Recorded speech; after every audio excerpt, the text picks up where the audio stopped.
Good morning. Good morning, Ohio. Greetings, everybody. Thank you for taking the time today to spend a moment talking about the Ohio Online Global Programs. We know you're all really Zoomed out and webinared out, so we appreciate that you took the time today to join us to talk about online business development tools, virtual tools to help you go international, to help you be found, be understood, do business globally. We're very excited about that today and to share you some experiences and hopefully bring you some thought leadership on this. Just while the last few are logging on, I'm going to, oh, here we go, I'll get my mouse to work. I am just going to do a quick little introduction about who we are today on our webinar. We're really, really pleased.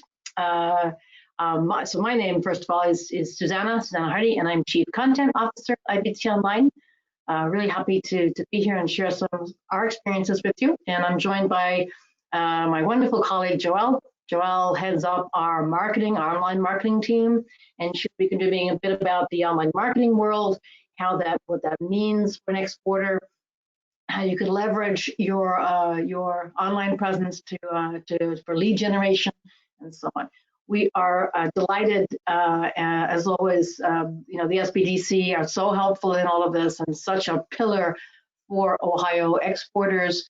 So Thien Bui has kindly agreed to come and share some of that helping hand knowledge that she has for Ohio exporters. So we're going to hear a bit from the Trade Counselor Jen about the Ohio SBDC Export Assistance Network and what they have for you in terms of resources. We are very proud and delighted to have Laurie Chilcote with us. Laurie is part owner, manager, managing director, vice president of Vaporpin Enterprises. She is a phenomenal businesswoman, a phenomenal exporter, and we've asked her to sort of highlight some of the exporter journey that she's had as an Ohio company. Where has she gone? What decisions did she make? How did it all happen? And I think you'll find that a very, really interesting thing to listen to and to learn from Laurie's experience on that. So really pleased to have Laurie join us today. Quick word also about IBT Online as a company, just to say who we are. We're a U.S. company. We're a private company, and we won the President's E Award in 2020, at the end of 2020, and it's the highest recognition any U.S. company can get for making a significant contribution to U.S. exports. So we're very proud about that. And our business is 100% focused on online tools. So what we do is we build websites and we do online marketing for international. So going international. So that's cross markets, that's cross borders, what we call localization, online localization. So that's who we are. And we're very proud to help Ohio companies in particular with the Ohio Online Global Programs, which we'll be talking about a bit later. Just in terms of what we're doing today, so first I'm going to turn over to Thien to talk about resources for Ohio exporters, that sort of helping hand that she and her colleagues can give. Then Laurie's going to talk about what I've called an Ohio exporter's journey and the milestones and what you saw there. And then we're going to take it back and talking about why we think you could benefit from these online business tools, what they are, what they mean for you, how do you get them, and how do you leverage the online global programs that are already established in Ohio. And then at the end, we've got takeaways and Q&A. I put Q&As at the end, but we are this webinar is totally dedicated for Ohio exporters.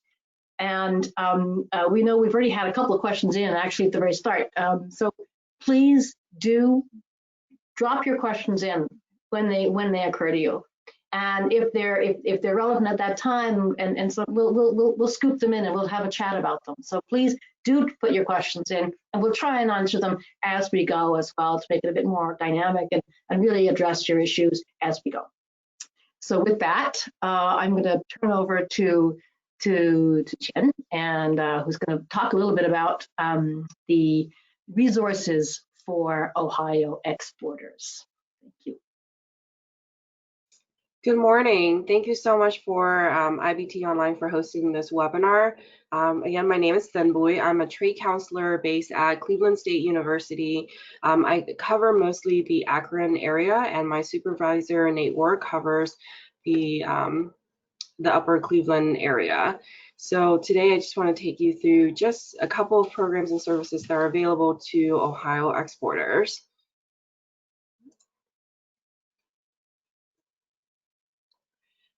As a team, the Ohio Export Assistance Network provide counseling to Ohio companies. We also connect you with several state programs that are available to Ohio companies. As you can see, we're all across the state.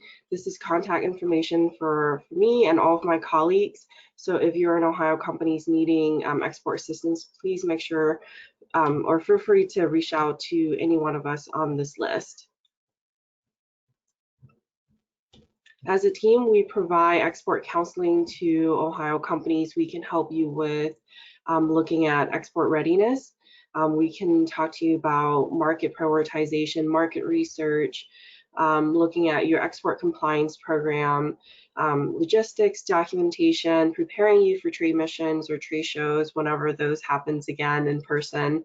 And we also provide a lot of training programs for new employees or employees in your companies that touches any export functions. Specifically at Cleveland State University, we have several programs, training programs for anyone's in the state, not just our region. First up is the Global Reach program. This is usually one-day technical workshops or webinars now specifically on very intensive different trade matters for Ohio companies. We've done ones in the past where it focused on chemical companies, focus on export compliance programs. We had one recently on operations, documentations, and transportation.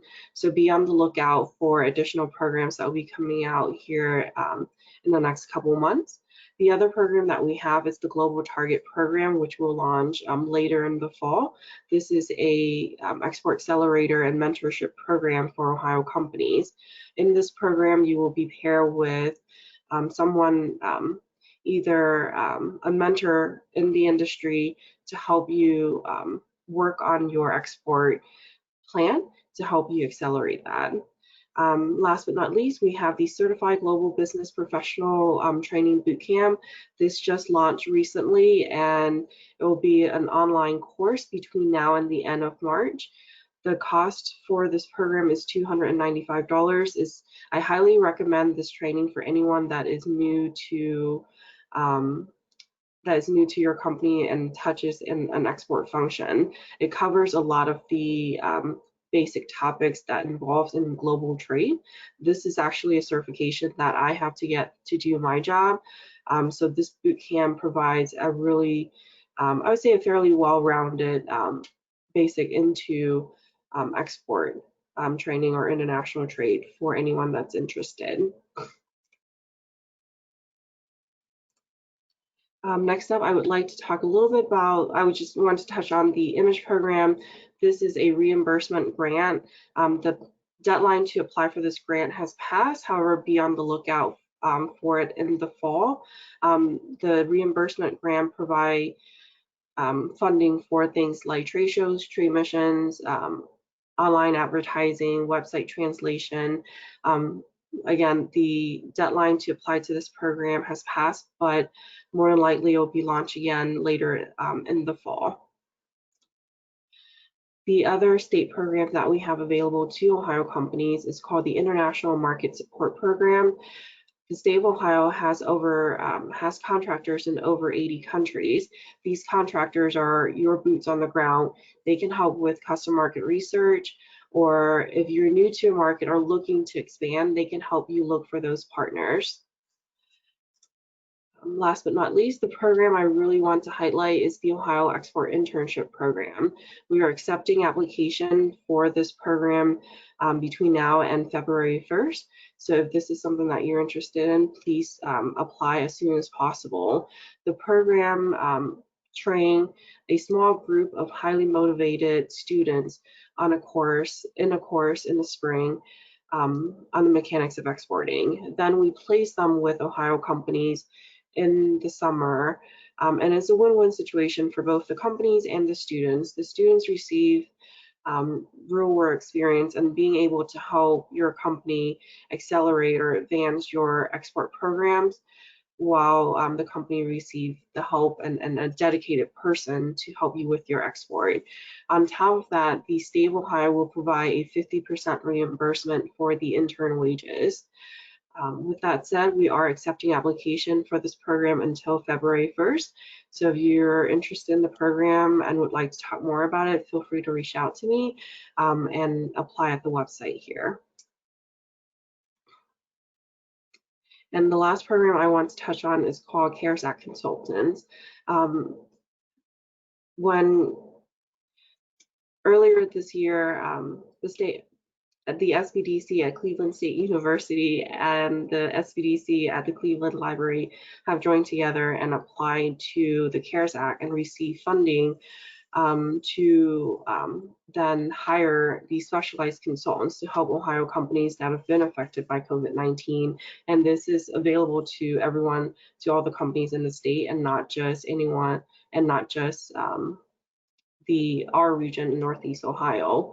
So if you're a company that's needing accounting or finance, international trade help, digital marketing for B2C or HR or B2B marketing, or cybersecurity help, please reach out to us and we can put you in touch with one of these consultants.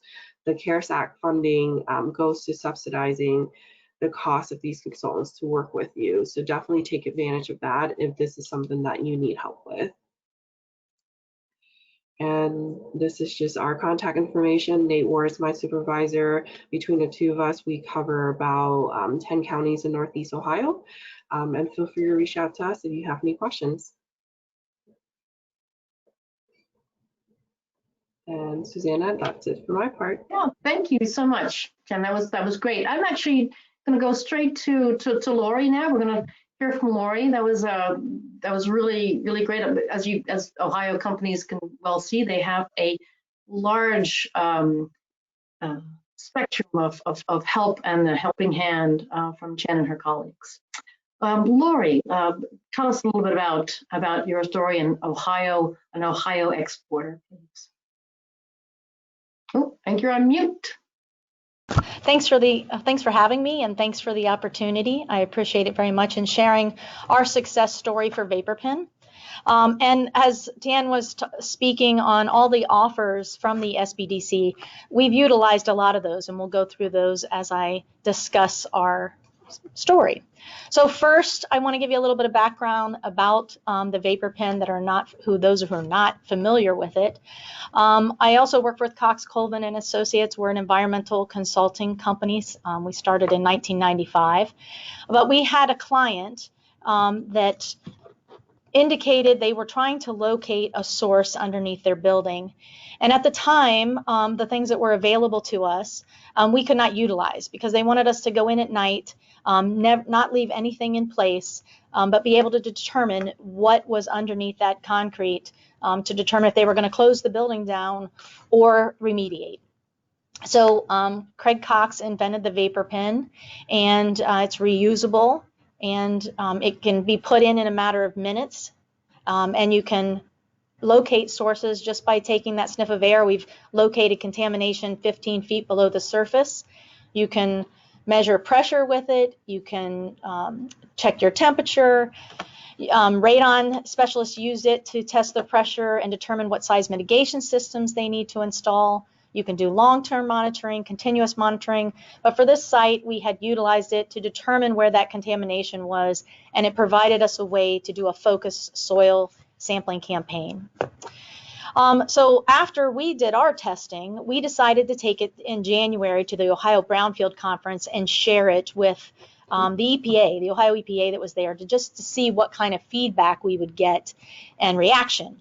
Well, it was very encouraging. They thought it was a great idea. In fact, they are utilizing it now to do training. They utilized it way back then to do training on staff to how to do some source characterization. So we said, well, how are we going to get this information out? We don't have a website. We don't have anything. So then we created a professional video. We hired a company. They came out. They did some online graphics, and the word was starting to spread with that professional video. We also started to go to trade shows, and in July, the Pollution Engineering actually gave us the New Product Award for the Vapor Pen. So, and during those conferences, we also met someone that wanted to become our Australian distributor. So not only were we getting local recognition, we were getting global recognition. But the only way we were getting information was through the phone, the fax, if that tells you how long ago that was. We were taking our orders on the fax machine. And the only description we had was what we shared on our Cox Colvin, which was a service product website. So it was a description based. We weren't getting anything. So we said, well, we really need to get online. So in 2014, we launched an e-commerce website because the orders just taking them online was becoming too cumbersome. We also began a relationship with the SBDC and utilizing their commercial services. We needed to get out there and do some market research because we were getting these orders, but what would the market allow us to expand and go globally? And we applied and received our first image grant with the SBDC. And I've since have applied and received a grant every year since, and it is instrumental piece of this puzzle to help build your global presence and do exporting. So with that, the services that we used with SBDC, they did market research for us in Europe because we were getting more and more information from Europe. They evaluated the market. We utilized their services to help locate distributors. They reached out and made contacts, helped us set up appointments. We scheduled a trip and went to all these meetings to determine who was going to be our best match and our distributor in Europe. And so in 2015, we signed on with Ribble and Viro to be our distributors there. For Brazil, we had actually met a gentleman at a conference, and we started that relationship for a distributor in Brazil, as well as Canada and South Korea. So this is what our website currently looks like. I really didn't have a picture back from 2014, so but it was not as nice as it is now that we're working with IBT, which has our distributors and everything else. Laurie, can I interrupt you for a second? I'm sorry. Yes. Just interrupt your please. flow there. Just had a couple of questions coming in, so I thought, I promised people we would actually respond to questions as we went along. There's a couple of questions coming in. First of all, how complicated was it to find or to get the grant funding? What was the process? Was it complicated? Was it easy? How long did it take as well? I didn't find it complicated at all. There's some things that you first get started. I mean, the first year you're going to find it a little bit more cumbersome just because it's the first time you have to gather some information. We just had to show that we were in good standing with the state of Ohio. There's some paperwork that you fill out saying you don't have any charges against you as a company. But I felt it relatively easy. The pre-planning, you need to verify what things are covered in the image grant and then what you are planning to use your funds for so they can grant that. But they can always make amendments if something else comes up that you didn't realize when you filled out the image grant that you now want to spend those funds on. At first, I thought I would have trouble spending the money, but I don't at all. I utilize them for trade shows that we do, shipping. You can use them for online translation. You can even use them to help you get a website going, which we did utilize later, as you'll hear as I progress. Very good. Anything else? Okay, I'll keep going. Yeah, keep going. I think I've got some other ones for you later. Thank you. Thanks Sure. so much. So with that being said, since we were having more and more global reach, we met with IBT to expand our website. The other reason was we were noticing that Brazil was becoming more difficult. It was very expensive to ship things into Brazil. It cost so much tax. I mean, like 7 times tax they would charge. And so the distributor, it just wasn't working out as well because it was costing a lot of money to import it in Brazil. So the sales weren't there. So we then did some more market research because we determined, well, what would it take and would it be beneficial to have a fulfillment center in Brazil as well as a manufacturer? So again, I'm utilizing my grants. I'm utilizing the SBDC to do market research. And on top of that, IBT is helping us because a lot of those things will get you started, but everybody goes back to wanting more information. You have to have a website in which to present that so they have a place to go and obtain information or a call to action that will bring them for a reason to call you, to stay on their website, and to engage with you. So we then expanded, and now we have a Latin America website, and that launched in, I think, 2019, and we've launched a Europe website since then in 2020. We also received the Small Business Exporter of the Year in 2017 with all the information that we were doing in Brazil and our expansion. We were doing a lot of work. It was inundating, but it was extremely helpful that the SBDC helped us obtain the information, and they were our boots on the ground. They had people out in the countries to help you get the information that you need. IBT was critical in helping us get that Brazil website organized because it's not, every country is not the same. Ohio, the US, we're used to using our credit cards for paying online and on orders.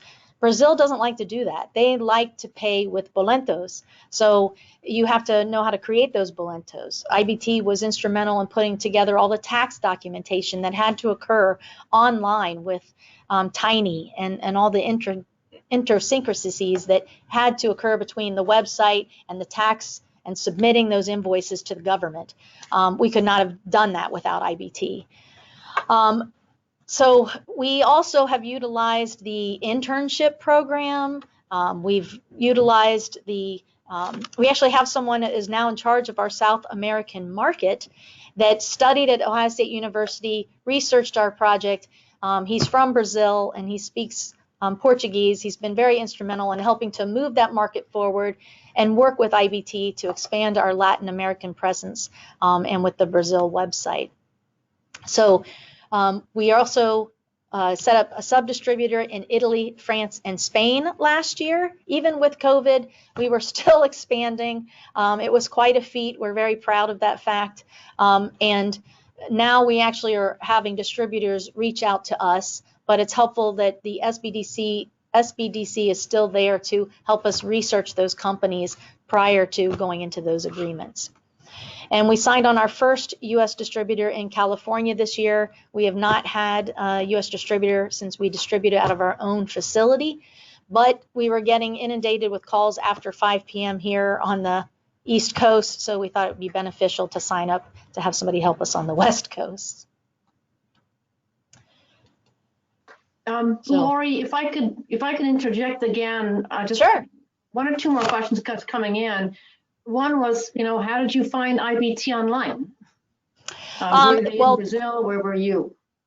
No, IBT online was extremely helpful with regards to, we heard through them through the SBDC and because we could utilize our grant image on the website and they were recommended. Plus we saw their marketing and it caught our eye and wanted us to find more information.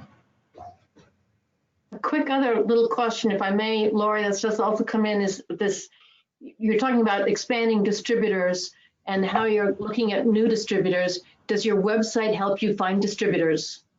Yes, I think a lot of those are being found because customers are finding us on our website and then they're reaching out to the environmental companies that they purchase equipment from. They're saying, hey, we see this vapor pen online. How can can you sell it? And those distributors are reaching out to us because they're finding us on those websites. Thank you very much. Sorry to have interrupted your flow there. Oh, no, not at all. Thank you. So let's talk about results. Everybody likes to say, well, I want to actually see something. What can you show me? So I've kind of gone through where I've talked to you in regards to the intro and online and globally. And in the intro, like I said, we were taking orders online. We were getting the fax machines. Basically, when we finally got the e-commerce, and those years, 2014, 2016, we were growing at about 20% a year.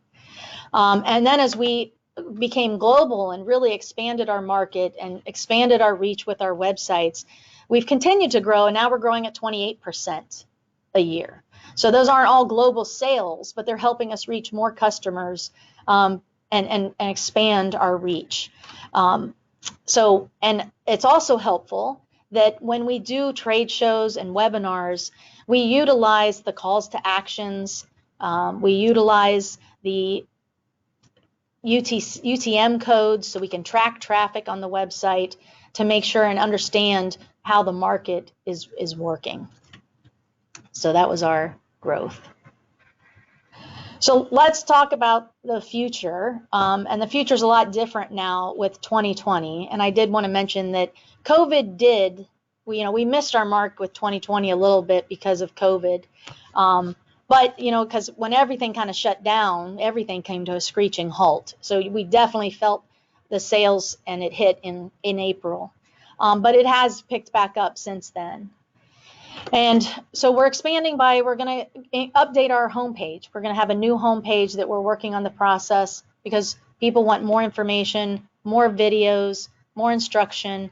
And we're going to bring that and update our homepage with that regards. And that same aspect, like I mentioned, blogs and videos, webinars, even webinars such as this, it's beneficial because you can reach a lot of people that want to come in. And some are more beneficial than other. And that goes the same with trade shows because now as they're virtual, they're more webinar based than they are in person. And depending on, we've seen some virtual trade shows. Some are better than others. If they're engaging, where you can communicate and ask questions and talk to the people that are attending, it's beneficial. If it's not as engaging, it doesn't help. And still, in person is extremely, extremely valuable. Those relationships and those connections that you build with people, it also helps you to understand the market in all of those countries. Everywhere we went with that market research, the market research was a stepping block to get us started and help us understand the market.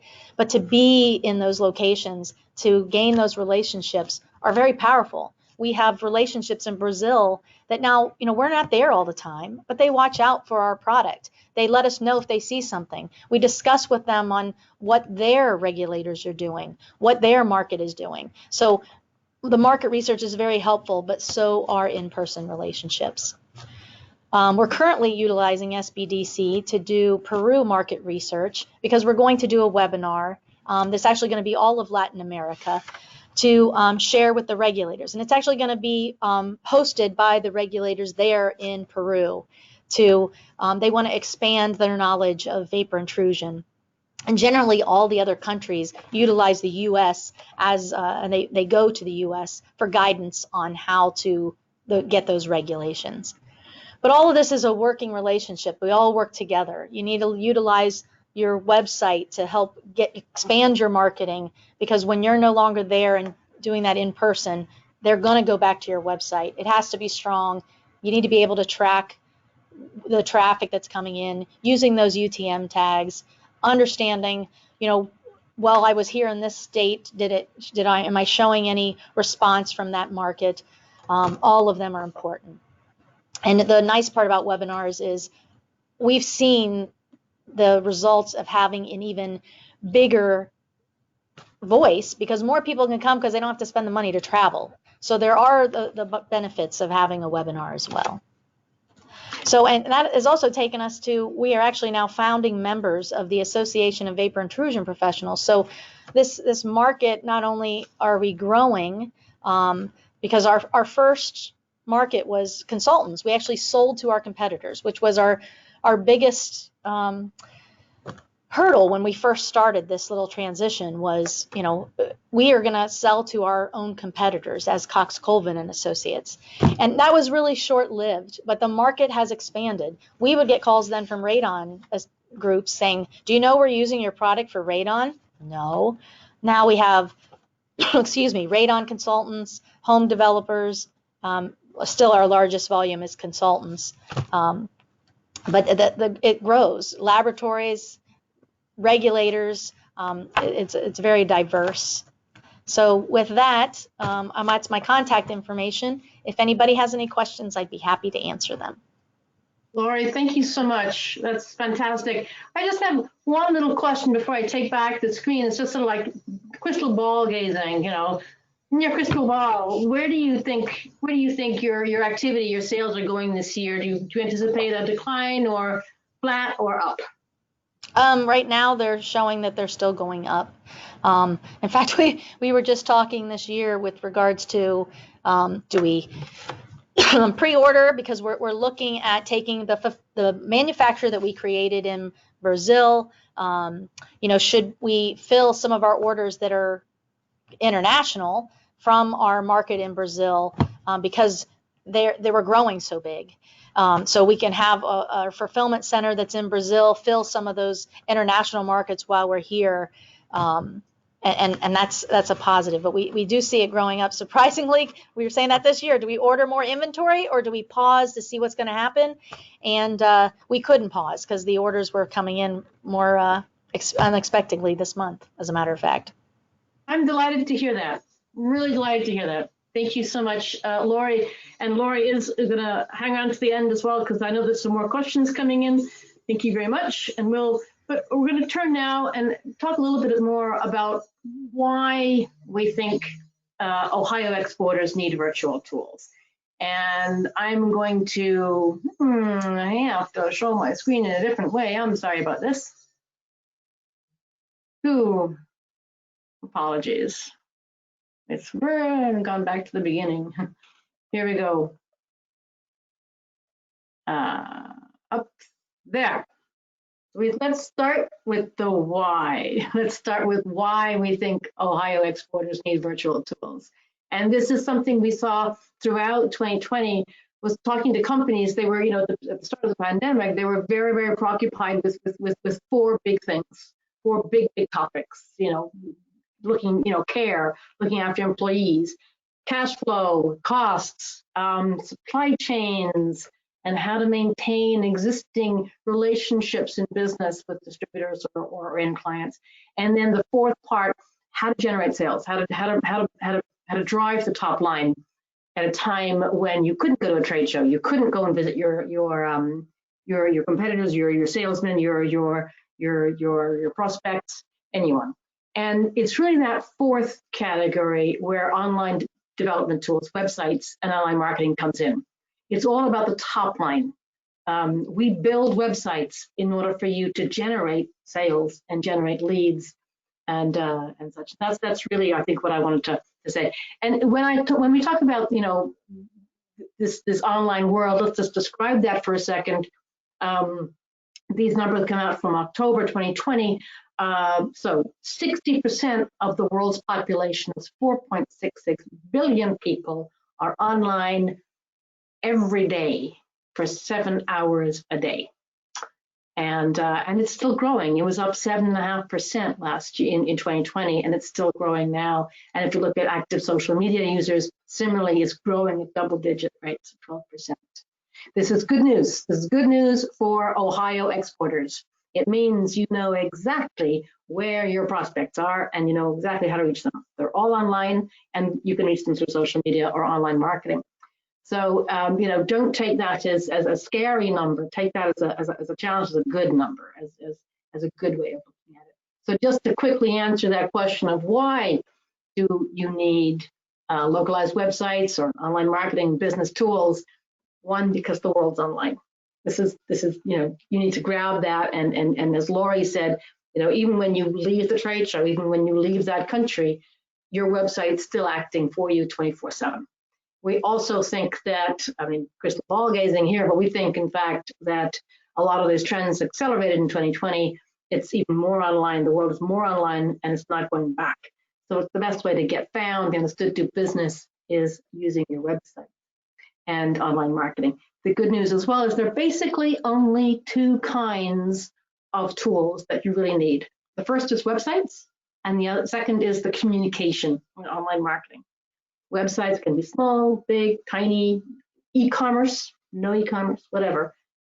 Online marketing can be anything from just organizing your website properly and optimizing it for an individual market to full-blown sort of, paid advertisement and so on. But I think it's worth remembering sometimes that there's really just those two dynamic things that you need at each time, and they're flexible and changeable as well. One of the key aspects of any online work is to identify your buyer persona, and how does your buyer persona interact with you online. And your international buyer persona might be different from your domestic buyer persona. I've listed a couple of questions here that you might want to think about when you're looking at your international buyer persona. How are they different from your domestic ones? How does your international buyer persona find you? How do they interact with you? How do they engage with you? And that all has to be reflected in your local website and in your local online marketing. I want to show this example here of L'Oreal. This is their website in around April, May 2020 in the United States, when the pandemic was hitting hard, and L'Oreal really wanted to express to their buyer personas, who are mainly stylists and salon partners, that L'Oreal was there for them. And that was L'Oreal wanted to show their buyer personas in the United States. If we look at L'Oreal in Australia, it's a very different, at the same time, by the way, exactly April, May 2020, a very different a message, really. There was no mention of COVID at all, and it was all about climate. And Australia had just come out of those horrific fires, and everyone was very concerned about the climate. So that was L'Oreal's way of saying, my international buyer persona in Australia is different, again. And here, finally, Brazil. In Brazil, the pandemic was hitting, especially the favelas, very much. And again, L'Oreal wanted to show, hey, we're now producing hand sanitizers for you because we're there for our Brazilian buyer personas. So in each case, recognizably L'Oreal, recognizably the brand and image and so on, just a little tweak on each one to address the individual buyer persona. For the rest, the websites are pretty well the same. And I think that's an interesting example of how different websites can be across different markets. When we talk about websites and marketing, really, and especially international ones, localized websites, what we mean really is to have, for example, your Ohio website that can maintain and be maintained as your core home domestic headquarters website. And it has its own search engine optimization, maybe it's on social media or whatever, but it's connected and linked to your international target markets. In this case, I've chosen France and Brazil. But those are localized for the local markets in the same way that Laurie talked earlier about the needs for payments in Brazil. They're comfortable for your international buyer persona in that market to engage and go through the buyer's journey in a successful way, which leads to your top line growth. I just sort of wanted to say, these leads us really to these online global programs which we've developed specifically for Ohio exporters. There's a dedicated page on our website for that for more information.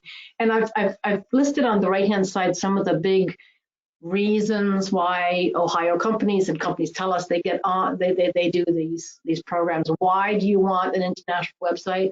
Well, to reach markets, and I want to grow brand awareness. But if you look really, it's all about growing your top line. It's all about generating leads, brand awareness, yes, driving your top line. And that's I think the key message that I wanted to get out. Before we go much further, I thought we'd have a quick poll, and I thought I'll just ask you all. We've been doing a lot of talking. I thought I'll just ask you all today. Are you already exporting? Are you exporting? Are you I can give you some answers. You're replying quickly. Thank you very much. So the vast majority of you, hold on here, sorry, the vast majority of you are already using in-market partners. And well, I can tell you one thing, pretty well, yeah, no, none of you are online only. Just understandable. And there's a tiny little handful who are not yet exporting, just thinking about it. The vast majority of you are using in-market partners like agents and distributors and such. Right, I'm going to close that poll. We'll have one or two little polls left to go, by the way. But thank you very much. I'm going to close that poll. And just really maybe go through very quickly, what is website localization? You know, what we talked about these online global programs. What are we actually talking about? What is this? And you know, why can't I just use my Ohio website to go global? You know, many of you spend a lot of time, energy, management time on building great websites for your domestic market, for your, you know, ohio.com, ohiocompany.com. Why can't you just add some German pages to it and Germans will find it? Because basically, it's just not the way the internet works. The internet is structured by search engines, like in this case, I've taken Google, and Google decides what is relevant for the searcher. Google search engines are searcher-centric. They're, in that sense, client-centric. And therefore, your websites have to be searcher-centric, client-centric. So Google in Germany will say, well, those couple of pages you have out there in Ohio is just not relevant for my German person searching here on google.de, which is Google in Germany. It's in German. The keywords are German. The references are German. It's hosted in Germany. It has German regulatory compliance. So a lot goes into making a localized website. It's not just about translating and sticking a couple of pages on there. Google goes through something like, 2 billion tags in a second in its algorithm to determine what is relevant for you when you put something in its search engine. And so you as a company have to make sure that you're giving Google the right tags and the right indicators to make sure that Google thinks that you're relevant for those markets. So that's quite a fine process. A couple of little examples here. When you're looking at keywords, for example, the word car. In Spanish, if you're looking at a Mexican website and one of your keywords is car, then you really need to use the word auto. But if you're looking at Spain, then you need to use the word coche. In Spain, 91% of people looking at car-related issues are using the word coche. So if you're using the word auto and you're trying to reach Spanish prospective clients, only 9% of anyone looking will actually even find you at all. So you're really getting your hands behind your back on this. I wanted to give you a very different example. So I have a dog and she's about to bark in the middle of this webinar. She usually does. It's very embarrassing. I happen to be living in the UK at the moment. So I'm concerned that I want a squeakless dog toy so that I can throw this at my dog when she barks. So I go into google.co.uk. That's my Google. And I find barksandbunnies.co.uk, timeforpaws.co.uk, and even amazon.co.uk. These are relevant for me in the UK. My colleague, Andrew, who lives in Grand Rapids, Michigan, he has a dog too. And, he went to google.com and he gets chewy.com, amazon.com, freedompoolharness.com, and some other things. Relevant for him. So same language, same search engine, Google, same issue, same search tag, squeakless dog toys, very different results because his results are not relevant for me. So if you're a squeakless dog toy producer, you need to make sure that you're getting the right keywords. There you go. So as I said, a lot goes into a localized websites. I've listed here the 10 top things that we look at when designing websites for the local market. Hosting optimally, domain names. You'll note that language is 1 out of those 10. So that's, I think, worth looking at. And when you're looking at a website, one way of thinking that is to see where the people are coming from. So where does Google recognize this as being relevant? This is a screenshot of a company who wanted an Australian website, designed an Australian website for them. It's a US company who wanted an Australian website, so it's in English, but it's a .au, and you know, what is it, 90% of people hitting their website are from Australia, and 95 if you include Australia and New Zealand, and the rest just trickles down into nothing. So that way is a way of determining that this website is highly relevant for Australia, which it's supposed to be, and not relevant at all for these other English-speaking language countries like the US, UK, India. So that's an example of a localized website. There are these online global programs. Basically, they're online global programs for Ohio exporters. We have option A, which basically is 2 markets that you're going to be looking at, 2 markets there. Say you're going to do, Canada and Mexico, or Saudi Arabia and China, whatever it is, 2-market expansion program. Or option B, which basically says not just the 1 market, but it's a total redesign, and it's got to be integrated by CMS, and I'm redesigning my website and everything else, and that's option B. That's option A and option B. Grants are available for eligible companies. And quick example of some of the case studies for that. ASG, for example, is a company who's done an option A, so 2 countries, every year a couple of times. And one of the points is that it's a very technical company, and it was only when they had a website that they were really able to explain to their prospective customers in those markets what they really did. And it was especially important for their larger markets. Their China market, for example, before they had a website, no one really believed that they were committed to the China market. It was only with the market, with that website, that they said, yes, we are here for the long term. We care about you. We care about your prospect. We care about our Chinese prospective clients, so much so that we're actually investing in a website. And that's when they started to actually get business from there. If you have an interest, you can listen to the Hugo talking about his experiences. A different example is Bullman Products. Bullman is a company who works very much through distributors, and their challenge was brand awareness and also visibility on their end client. And so we built them websites. It allowed them to talk more about them, less about their distributor, and to have visibility on the end client, and therefore build up build up their brand, but also build up a database of their clients, which was important. And again, we have a testimonial there as well. I'm going to launch a quick poll.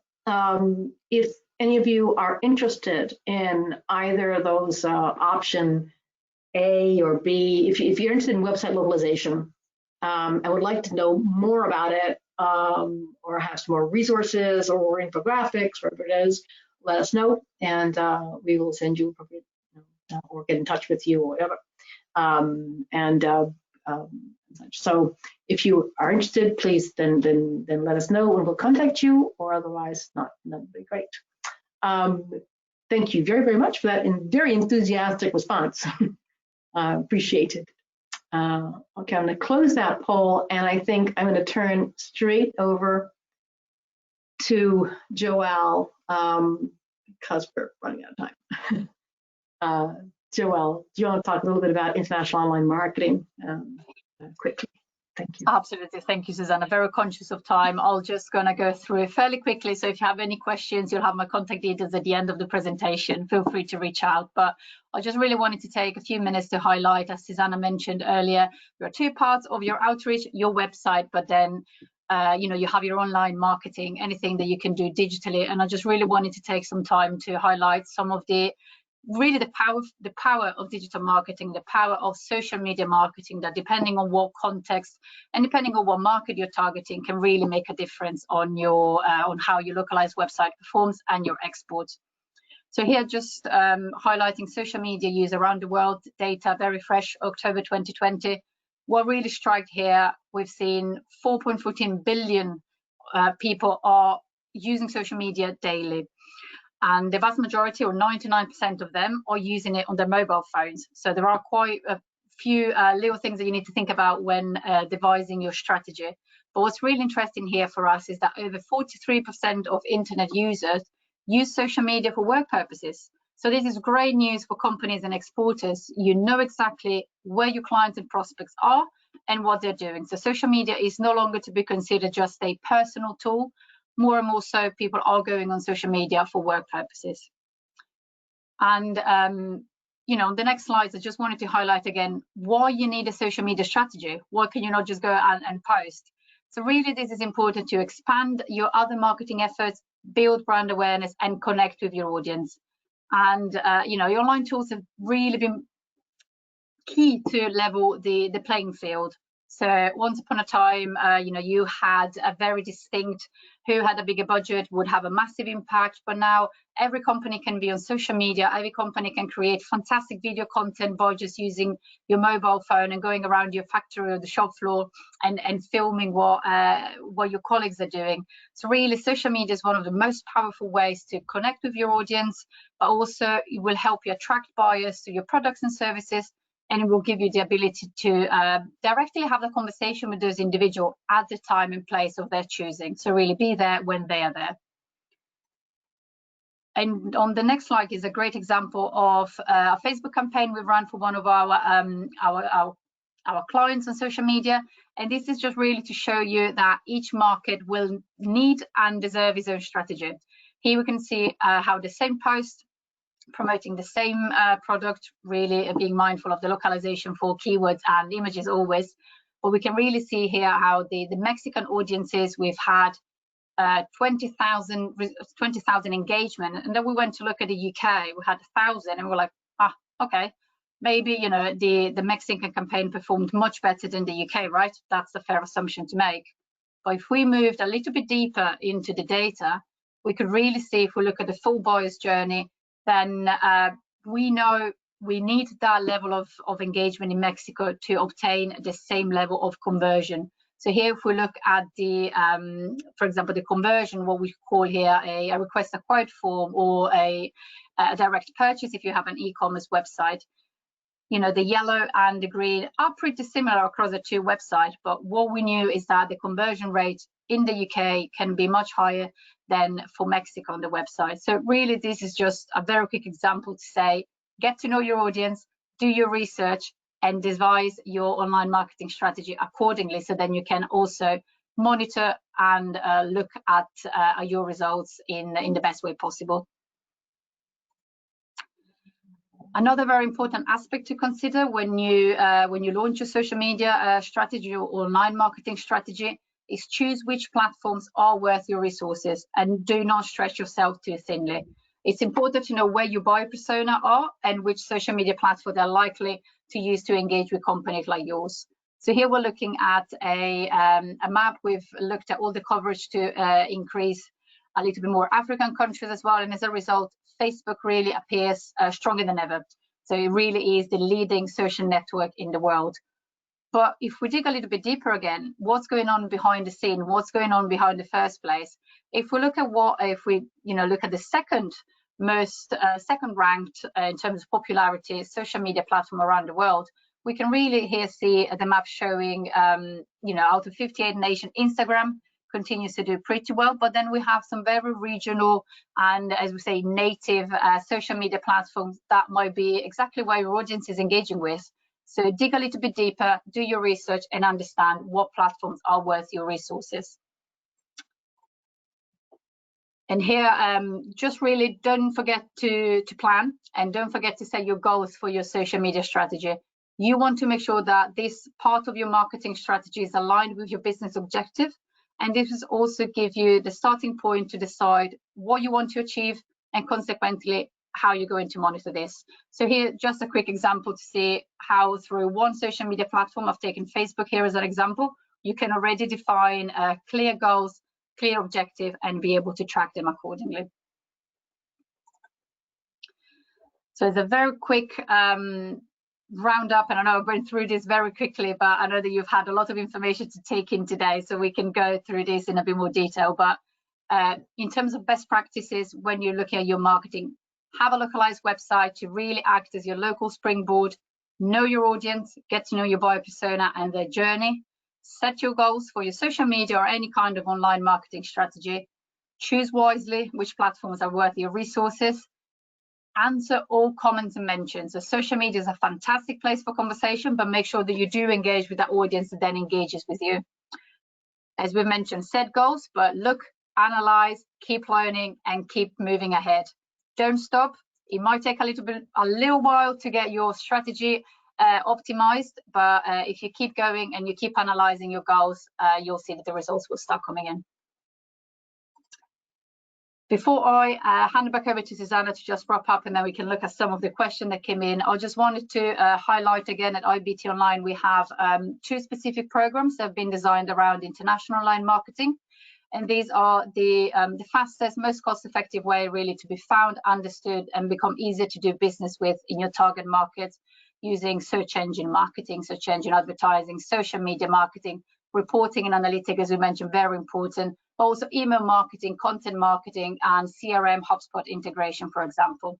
So we have different options depending on what your goals are and what your your international strategy looks like.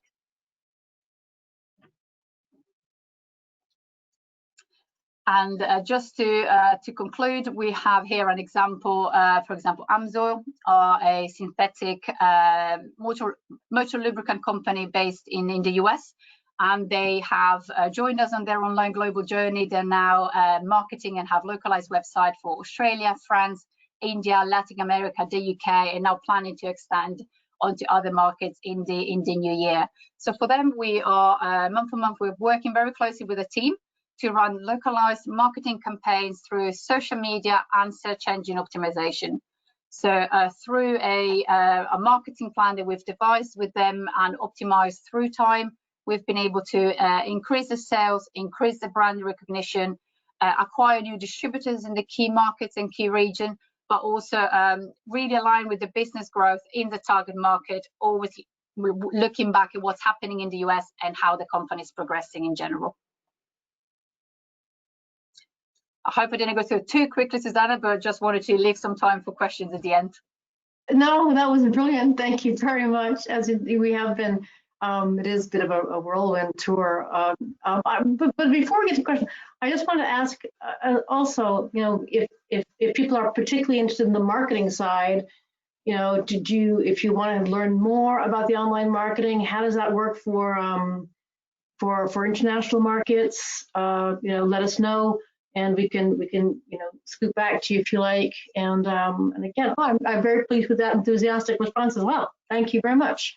And we'll circle back to you and see how we can help. We have a lot of resources also on our website, which are free to download, and which could also hopefully be of some help if you're looking at global markets for that. Thank you. Okay, I'm going to close this poll and just sort of moving forward. I know that a couple of questions have come in, and I just wanted to sort of, while we just gather those questions together, I realize the time is very short. I guess our takeaways really, I guess are just these 2 slides I'd like to show as a takeaway. We believe that the online world has accelerated, that it is becoming so much more of a norm, and it is also a very cost-effective way for an Ohio exporter to really go global and to reach into new markets, generate leads from their online presence. And this is, the world is online, and take advantage of it and move forward with it. And I guess what Laurie had to say as well, you've got a fantastic SBDC in Ohio, very active, very broad in terms of the resources that they can show you and give you and help you with. Take advantage of it. And part of those is also the online global programs.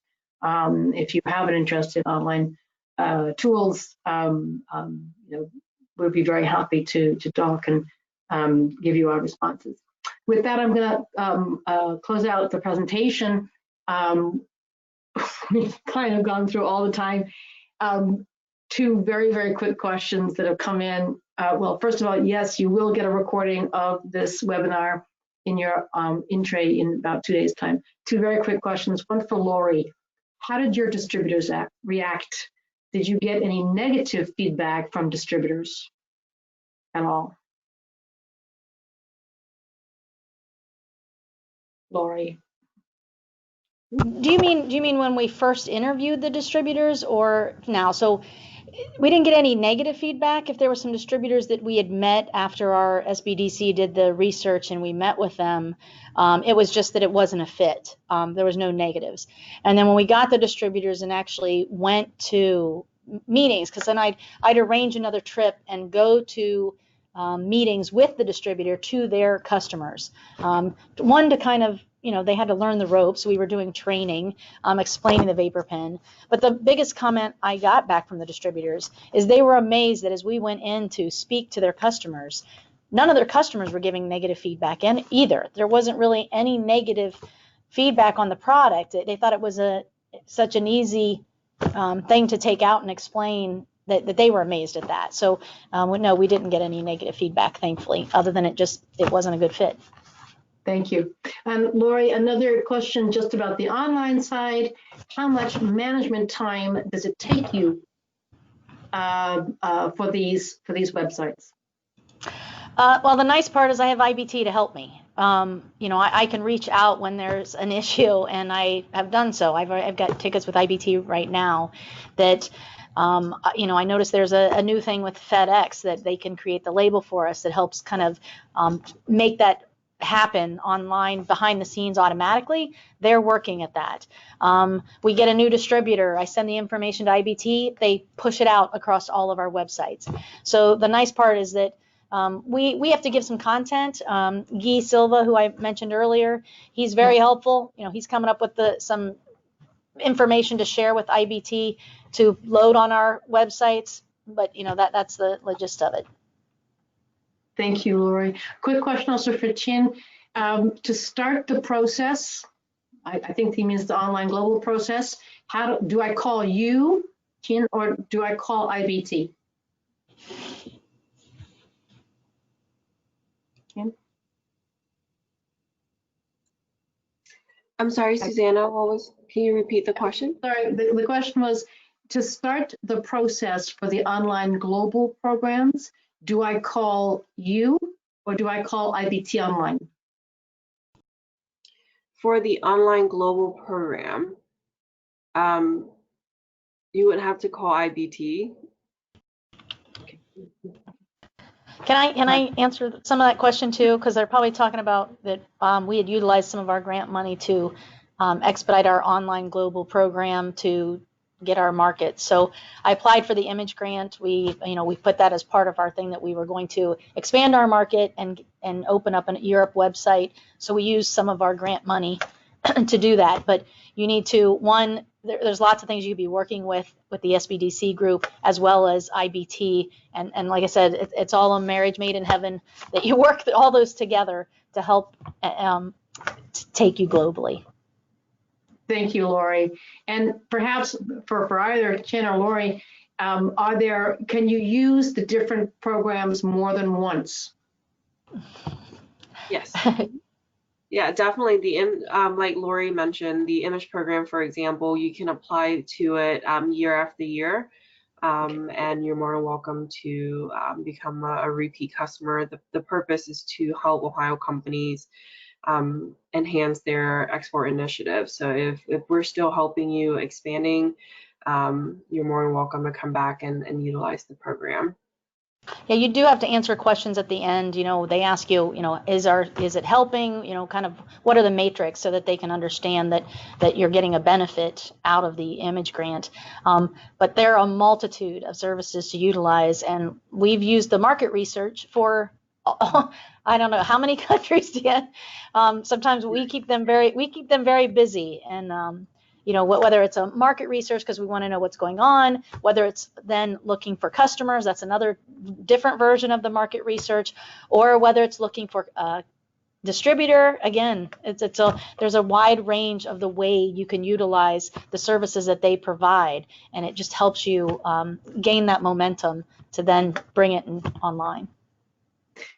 Thank you for that. I'm going to draw it to a close. I do see some other questions coming in. They're more technical. They have to do with people's websites and e-commerce sites. We'll answer you directly via email on that. I want to thank my colleague Joelle. Thank you very much, Joelle, but also especially Thien for being such a big support for Ohio exporters. Do reach out to your SBDC contact. They have such a broad envelope of a helping hand for you if you're going, especially if you're going international. And a huge thank you to Laurie for sharing that sort of Ohio exporter journey that you've had so tellingly, so fantastically. Thank you very, very much. And thank you all for attending and for spending a moment talking about online global program, international markets, and we're here to help. Thank you all for being and spending a moment with us today. Thank you. Take care, and we hope to see you all online and in person soon. Okay. Thank you. Stay safe, everybody. Thank you very much. Thank you. Thank you all. Bye-bye. Bye. It was weird at the end, you know.